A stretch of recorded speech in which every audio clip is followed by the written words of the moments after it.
Hello and welcome to episode 3 of Elbow Deep with Wayne.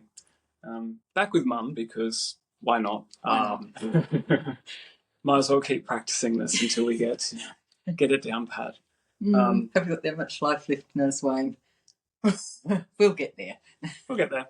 Now, this time round, Mum has actually come to me with a couple of questions. So I think it's going to be quite an interesting format because we get to just find a bit more information about us and our business. Yeah, see how much we can actually play with this. I don't know how successful it is, but hey, you may or may not like this.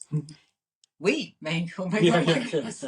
Let's be honest on that one. I will have to say with the last recording that we did, it was quite interesting because uploading it onto Spotify and actually hearing it on Spotify was a totally different experience than just the video.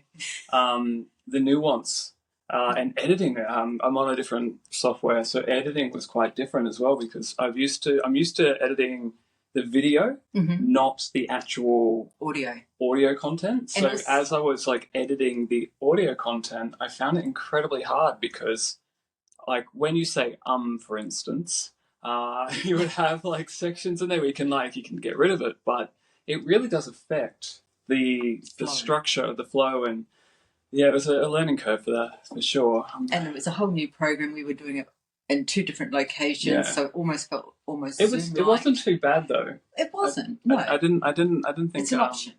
I didn't think it was too disjointed, but hopefully this one works. Yeah. Let's Otherwise, give it a go. Nah. So, Mum, what did you want to trial in this episode? So I'm thought about asking a few little questions. Okay. Both of us can answer it. Oh, thank God. Yeah, but I'm going to ask you, and then we'll see how we go. Oh, so it's like a bit of an interview. Yeah. Style. Okay. Yeah, something different. Something different. Get elbow deep with me. Exactly. Can you share a little bit of your journey and how you got started in this field? My journey? The whole journey, the whole 20 years. What was it that started? So we can go further back to how I even got into the realm of injury and injury maintenance. I first got injured when I was around 12, 13. I basically grew too fast. I had a big growth spurt and I ended up tearing a little bit of my growth plate off my knee, and subsequently that got me into physio, got me into massage and actually looking after self-care, self-maintenance, that kind of stuff. And then as I periodically got older and kept swimming and kept doing different activities, I then ended up having a bunch of other so I'm from the generation where you used to do gym when you were 12. Yes. 13, 14, which is very young, and not the type of gym that you would think a 12, 13, and 14-year-old would be doing, quite intensive. And that's the background that I was in that sport that I was somewhat competitive in. So I ended up having Sherman's disease, which is where the upper thoracic is hyperkyphotic, so a lovely hunchback. Because basically my muscles were so tight it was pulling everything down, and I was unable to really strengthen that up and elongate everything. Plus, I was also very tall, so I used to hunch down because I've got hearing issues. So, there was a combination of factors to why I started getting injured, and then as I've progressed, I always wanted to be in some area of either manual therapy or art. Ironically, people don't know really that side of me. I'm actually really good at art, and it's something that's a big passion of mine. But so when I finished school, I didn't do well at school. I did the best I could with what I had. I actually found my intelligence or my intellect outside of school. Once I understood how my brain and how I like to learn. So that's like a little bit of neurodiversity there as well. But basically, Yeah, it started out as Mum got me into massage. She jumped me in there. Originally, I was thinking of doing a Bachelor of Fine Arts, um, but yeah, instead, a diploma of remedial massage was my entry into the wonderful world that I'm in now. Basically, I remember the first class I had, which was anatomy and physiology A and B, and it was interesting because the person who was my lecturer at the time was teaching me about the anatomy, and one of the tasks was to actually construct an anatomical and a skeletal poster. And so I got to actually contract. I made with tissue paper, with silicone, a full poster. And I delved into the visualization of what a muscle is and the skeletal and all of that. And then I just found this passion. And then once we got into the manual therapy side of it, it was like essentially like I was to water. It was real easy. I found it quite intuitive. I found my depth was more heavy than what others would have. I definitely almost got fired for being too heavy as a relaxation therapist when I because after 6 months in Australia it's a little bit different. Like after 6 months of your diploma, you are a Swedish massage therapist, so you can actually go off and do a relaxation treatments and get paid for it, which is great because you get to get more and more education. So you get hands-on activity as well as you continue study, which adds then when you go into remedial, you obviously learn a little more therapeutic approach. But I remember working in a little acupuncture clinic and getting some complaints because my hands were too heavy. And saying that to my coach at the time, and him going, "It's not a bad thing." And yeah, as the career progressed, my endeavor into sporting, got more and more attuned. And it was a way to earn money on the side of when you weren't Yeah, in the pool. yeah, it was always just an opportunity. It was always something that I thought that can or will potentially. It's not a bad. I still think it would be nice to have that entire experience as an apprenticeship, in my opinion, because I feel like I would have gained a little bit more grounding of knowledge. Because when you're practicing versus doing, two totally different things. But yeah, what about yourself? Well, I was, as you know, I did years and years of aviation, and I got to that point where I got sick and tired of that. And well, I didn't get sick and tired of it. It was just a very hard being a woman in a man's world. Mm. You didn't get the same values, the same respect. So I fought that for a lot of years. And I've always wanted to help people. I don't laugh. I know. How can you help people when you can't help yourself? Yes. Oh, shit, that got deep.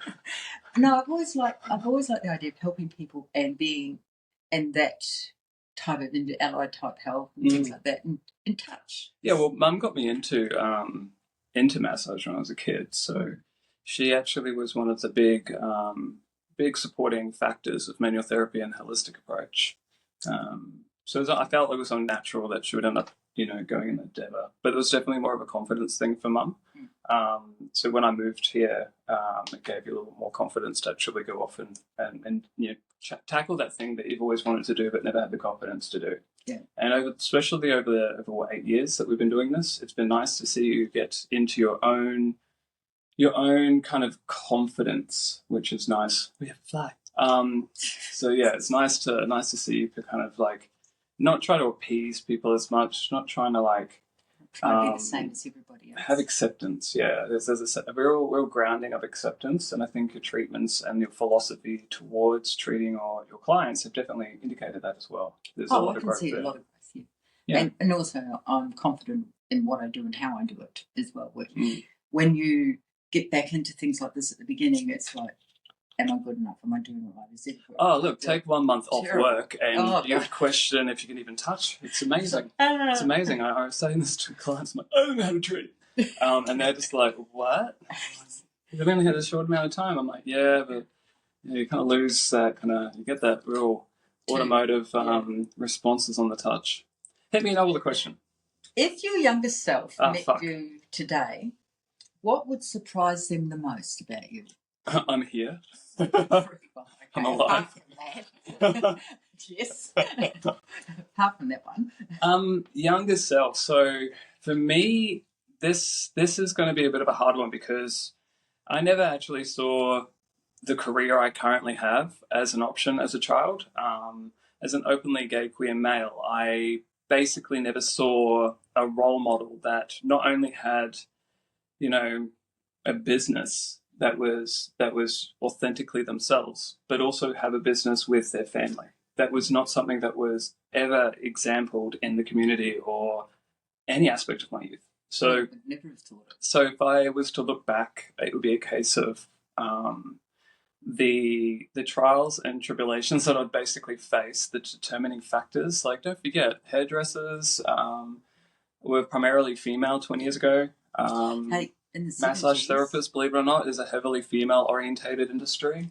So males were really in the massage realm facing a lot of diversity and a lot of like misogynistic behavior, which was quite fascinating to face because I'm so used to hearing, like it's a male dominated, and I'm like, no, this is actually a female dominated industry, and people really had an issue. Females didn't want to get treated by a male because they didn't want to be touched by a male, and they still had this preconception that massage therapy and any form of manual based therapy had a sexual undertone. And then, ironically, when I told them that I was gay, somehow it made it better for them, but then it became a problem for men.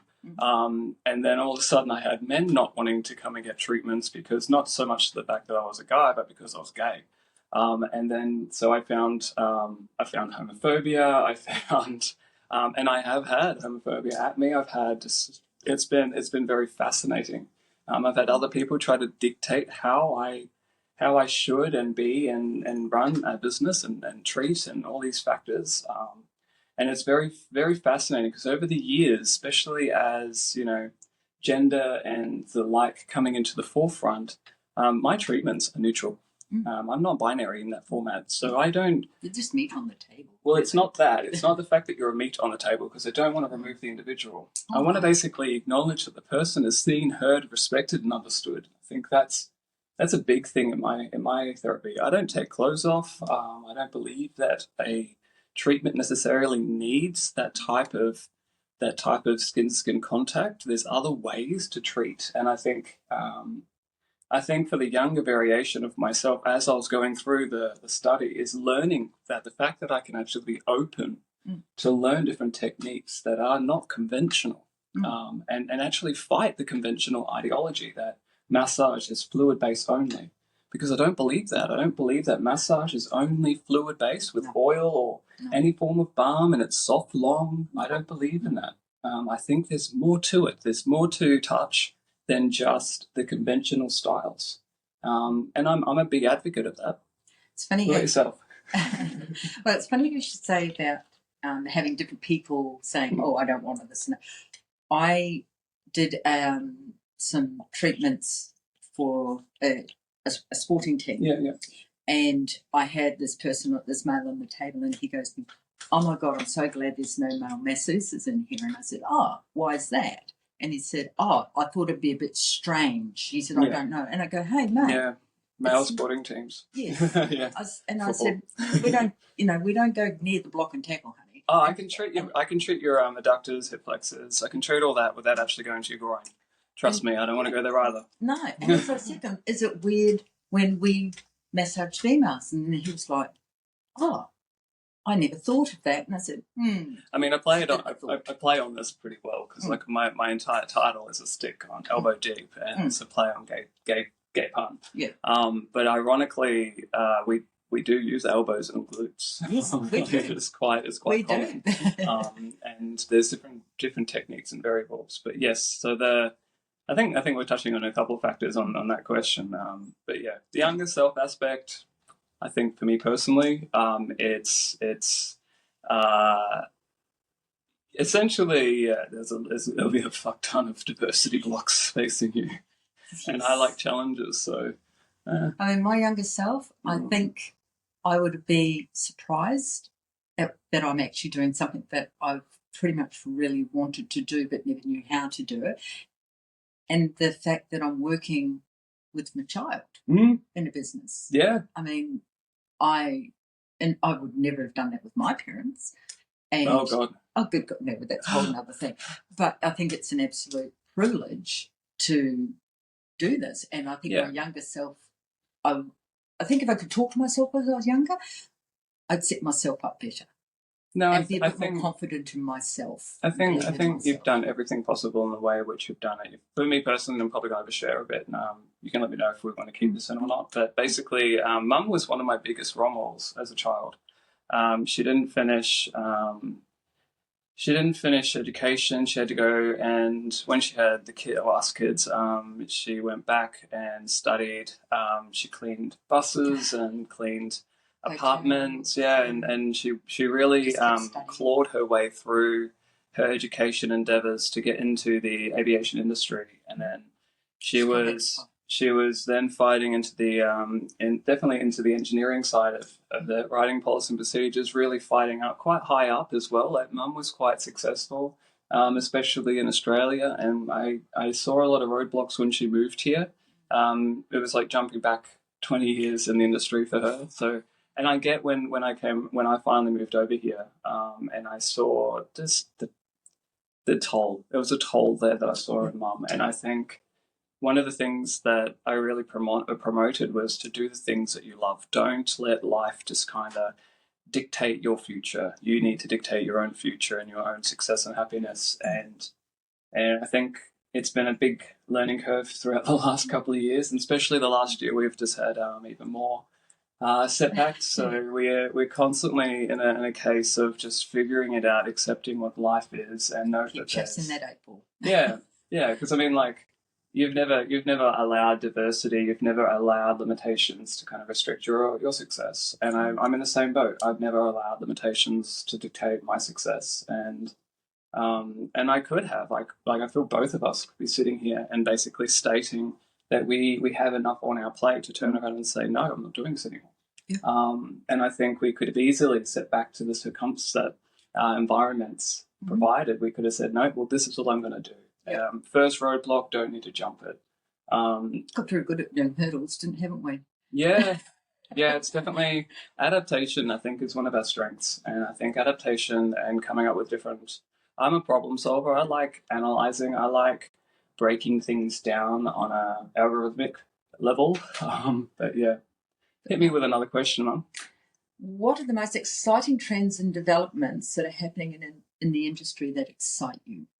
Ooh, so even though manual therapy, I'm going to keep it within health. Yeah. Even though manual therapy hasn't really changed in forms of like the manual therapy application and techniques, the thing that I'm really excited for at the moment is diversity change and diversity within health. I think there's a real nuance that's happening at the moment, and a real sense of like there's energy, there's momentum, there's a sense of discovery, there's a sense of like there's an exciting level.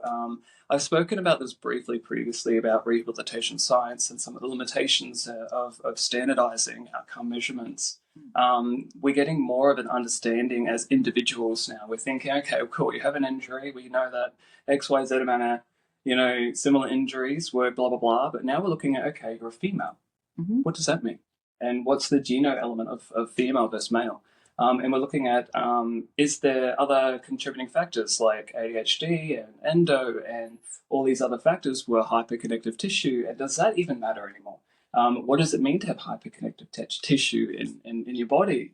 Like, does it affect your visceral tissue in your abdomen? And that helps with like, there's so many cool things happening in the background, and not to mention there's a big, and this is why I'm doing a postgrad in applied psychology, is because there's this big notion it's finally connecting the brain to the body. Yes. And people are actually starting to listen. And it's not about like just standardizing stock stat. We're only going to provide a real biomedical model, which is obviously diagnose and treat the diagnose. And so, especially in the manual world, it's very much like 2 orthopedic tests to quantify, diagnose, and then, especially here with a lot of manual therapists, they do a lot of prescribing, which is very much like an exercise physiologist concept in New Zealand, which doesn't really exist here, which is weird. But yes, so there's and so we're learning that not only touch is aiding, but that the actual whole system, and looking at the individual with the injury and then working from that. For me personally, as a therapist, I am really enjoying the initiative that I've created, which is I'm complementary. So you can see a bunch of other people.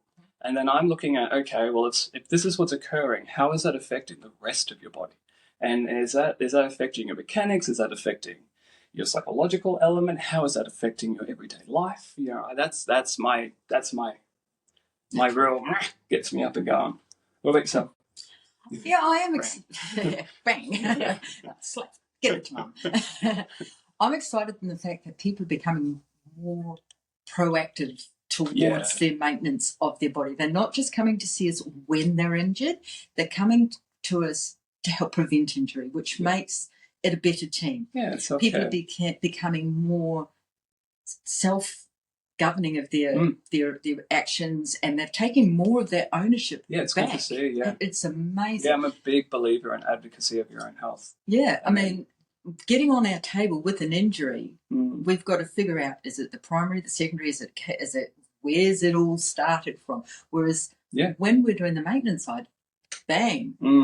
I mean, I've had some really good feedback just on some of the big races where one of my clients took an hour off his PB for a 100-mile race. That is phenomenal. Yeah. And that's purely because he took ownership of his health, looked after his training, prioritised his massage treatments and things like that, which made it great. So, yeah, I'm happy that people are taking ownership and being more proactive, really loving it. Yeah, I mean, that's the thing I'm probably enjoying as well, is the fact that I'm not having to encourage or motivate people anymore. It seems like there's a sense of I'm here for a purpose and a reason, and they're prepared to actually do more outside of the clinical room. I do have some situations where people will they see the treatment as the full, but the reality is the treatment is only part of the full picture. You still need to do a lot of stuff at home that you still need to, like, we're just an aid. We're not a third of that big pie. Exactly. Like, we're not the main crux of a person's success when it comes to manual therapy. So it's like providing education around that. And I feel like more and more, especially with the uses of 2018 onwards was a big movement for a lot of like self-maintenance tools and the use of self-maintenance tools and dynamic movements, dynamic stretching, all these different kind of nuances. And initially people thought it was like, no, they're taking away from the industry. But no, I never ever saw that. I saw it as a great opportunity that people actually can go home and actually do more things and self-maintenance and all these factors. There were factors that I did look at as a limitation, like some of the, contraindicating aspects. So are they going to potentially use that? And, how much education? And there's a lot of like the marketing and external business factors that I'm not okay with. But that's independent to the actual individual who's willing to apply it. It's just trying to find governance on people who are actually, delivering the tools. I have issues with their education, but that's just because I feel like most manual therapists or anyone in health really should have an issue with how a lot of products are actually being marketed towards individuals within the health sector. Because it's one thing to always promote this is great, this is good, this is going to help you, but it's also like, hey, this also can be really damaging. And it's having that knowledge. Yeah, exactly. Fucking out big time. Hit me with another one, Mum. I'm enjoying this. Hopefully people are... What is the biggest aha moment you've had in your career? I've had heaps. If I'm honest, I feel like I'm constantly questioning, and I'm a deep thinker. I don't really have too much on a superficial level when it comes to manual therapy, but I think one of the biggest aha moments recently is not having to be the change, and not having the responsibility to enforce change.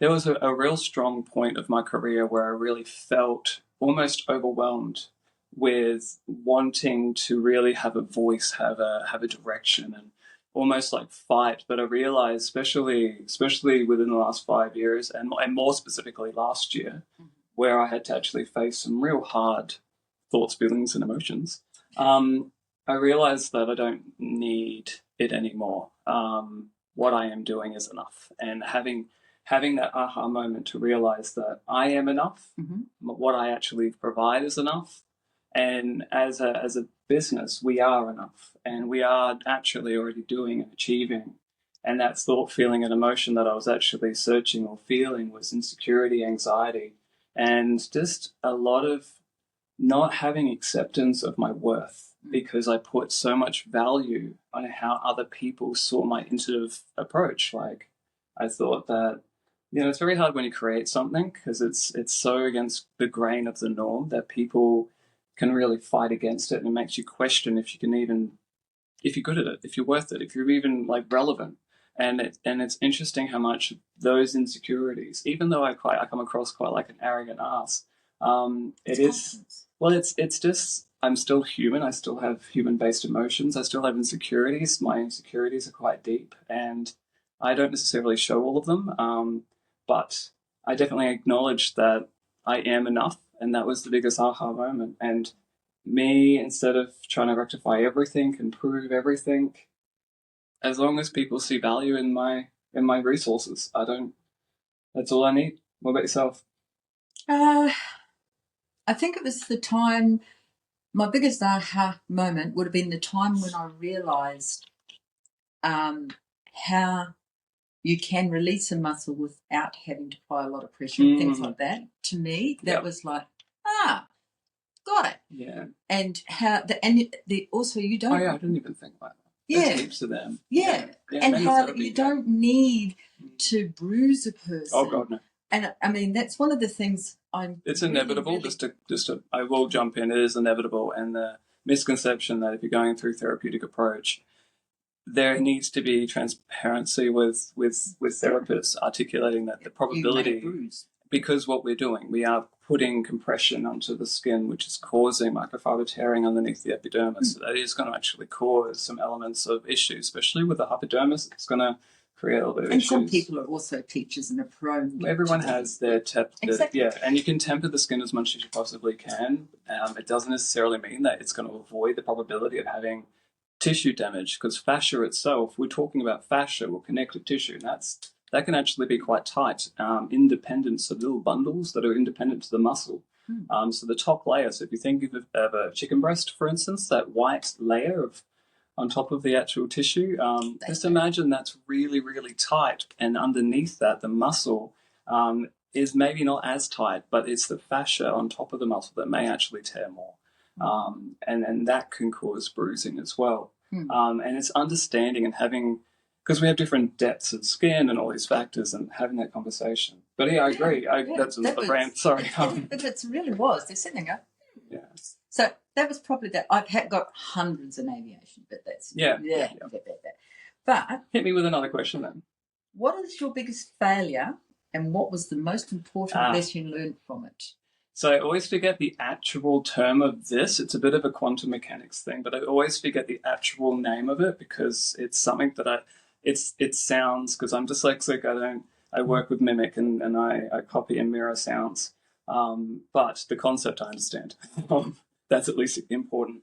So in manual therapy, we actually don't know if what we actually do helps.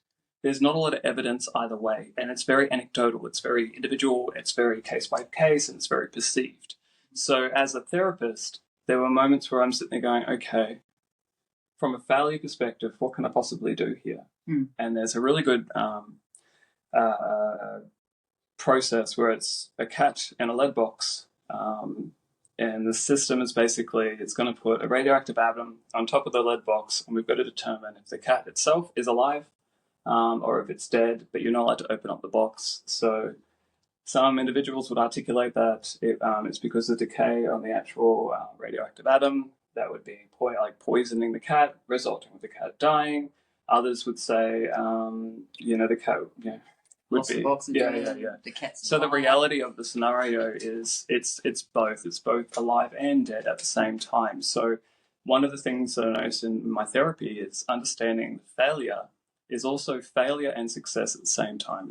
It's both. I'm doing something to change, but I'm also not at the same time, and having that sense of acceptance and understanding that the outcome does not take away the intent, and the intent and the approach is actually more valuable as manual therapists than the actual result that we're seeking. As long as you're transparent in your conversation, you're transparent in your approach, you're transparent in everything that you're processing, and you're educating your way through as well, I feel like the outcome will always be successful. One of the other bigger failures as well is the fact that I constantly fail in business.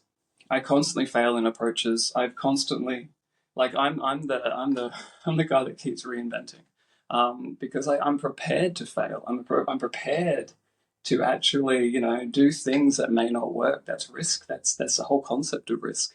So yeah, I feel like the biggest failure is also my big success, where I've had to let employees go. I've had to restructure. I've had to let my vision go. I've had to, like, there are so many I can name on a professional, on a personal. There's heaps of failures in my life.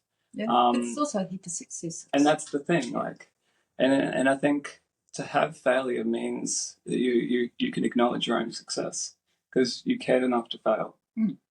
The only problem that I'd say is if you basically let failure take over, that is the problem. There's always lessons in life, and there's always things that we potentially can learn. And failure is definitely something that you really can learn from. Yes. Otherwise, you're going to keep making the same mistakes. And that's called therapy. What about yourself? I think one of the biggest failures I've had it's me. No, I can go further back than that. But anyway, I think my biggest failure is not believing in myself and my business, not believing that I had the knowledge, knowing that and trusting myself and the belief. I think that was one of my biggest failures, and it held me back for a long time until I had to put my big girl pants on and say, "You've got this shit. Yeah, you've got this shit. Why do you keep putting yourself down? You've got it."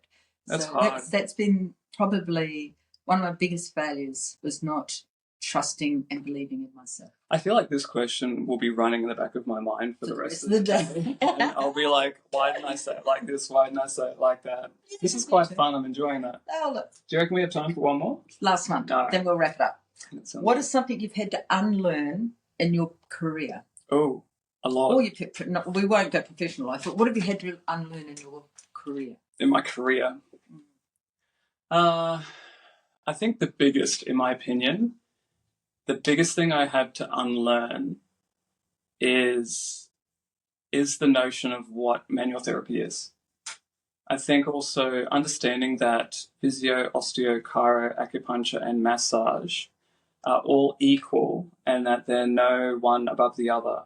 And I also like the fact that over the years, I refuse to hide behind my qualification, because my qualification, although it is there to help and it's there to aid other people into what I can and cannot do, and it's a great governance, I will not hide behind that to put me in a higher perceived qualification to others. I also think, physio came from massage. Everything that's manual therapy has always come from massage. It's one of the oldest forms of therapy that's been around. So I'm okay with being in the advocacy of massage and actually pushing the notion of what it could be, and articulate the philosophies as to why I think it could be.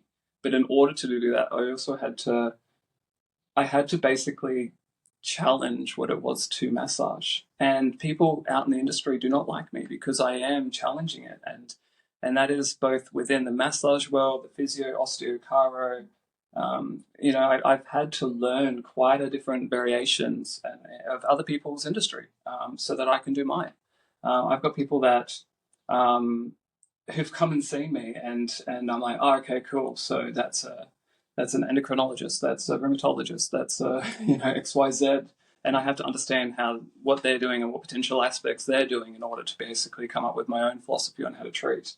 And I feel like the only way I could have done that is to actually, unlearn everything that I was taught. Yep. And I'm not afraid to go back. Recently, or not too recently now, but I went and did my grounding qualification again. There was a Bachelor of Massage. I did that again. It was not a great experience, due to people who are still trying to fight to make that relevant. And I think that instead of letting people shine, there was an element of control and restrictions and barriers, and And I thought that was quite interesting to witness from the top tier coming down from an institution level. And then but it was good to learn the foundational concepts where, do I remember the groundings and be okay with going back and relearning. I read my old textbooks like they're no tomorrow. I feel like every time you open up a book, just because you've done the qualification doesn't mean you comprehend it. And just because you did learn at one time, as time progresses, your understanding and grounding and your concept of that knowledge bracket, actually you can then build upon it even more by just allowing the opportunity to relearn it. I constantly do that. I think it's one of the best things anyone could do for yourself. I have had to unlearn the fact that I can't fix people like I can fix airplanes. Airplanes are easy to fix. Yeah, that's a very good point. Yeah, but people aren't. I can see how your brain would. Yeah, and because because this is how you fix a plane. You go bing, bing, bing, bing, bing. Sequence of process. Then you look at people and you go, well, how the fucking hell am I going to fix that? Well, I think the biggest thing is getting rid of the word fix. Yeah, and people do come to us and want to be fixed. Yeah, and we can't. Yeah, or they want their symptomatics to be dissipated within the first few treatments, but it's taken years to get there. And it's trying to educate people like, hey, you've had this fucking imbalance for like the last... probably all your life. Yeah, and now you want, like, especially after the last month, and they wanted to treat it with one treatment. Yeah. Fucking hell, man. Yeah, but that's the biggest thing, that I can't fix people like I can fix planes. Yeah. That's, because you can't actually, And people talk, planes don't. It makes it a little bit easier to work with. You like talking. Mum likes talking. She's an oversharer. But an airplane... ADHD, that's where I get it from. Yeah. Then we sit back and go, oh, overshared. Whoops. And that's one of the limitations, but also I think leaning into that, it's okay. It's okay to have that kind of transparency. Because I always do question the professionalism that people try to inflict on us, because that helps the conventional or the colonial conventions of what business is. And I don't think it's a problem to have exposure of a personality, especially as you're going into such a delicate environment. I think boundaries are incredibly important, don't get me wrong. However, I think we should still be questioning the notion of what business is as well. I feel like you and I sitting in this situation is a direct response of us constantly questioning what it is to be in business and what it is to be individuals, both from a female perspective and from a queer perspective. I think that's important. With both being neurodiverse. Yeah. Both being nuts. Yeah. I think that kind of sums it up a bit. Yeah. I think this is a bit of a quick one, hopefully, and it just kind of gets it. I just hope it's fun. Again, put a bit of thought into this one today. You did. It was good. I enjoyed it. Yeah, it was nice. So I thought, let's try something different. Yeah. Hopefully everyone enjoys it. So we're going to wrap it up here. Have a wonderful day, and we hope you enjoyed this particular podcast. Yeah, and I don't know if it's going to be revolutionary, but fuck it, it's been great. Yeah. So that's another one done. Elbow deep, all the way. I'll see you later. Bye.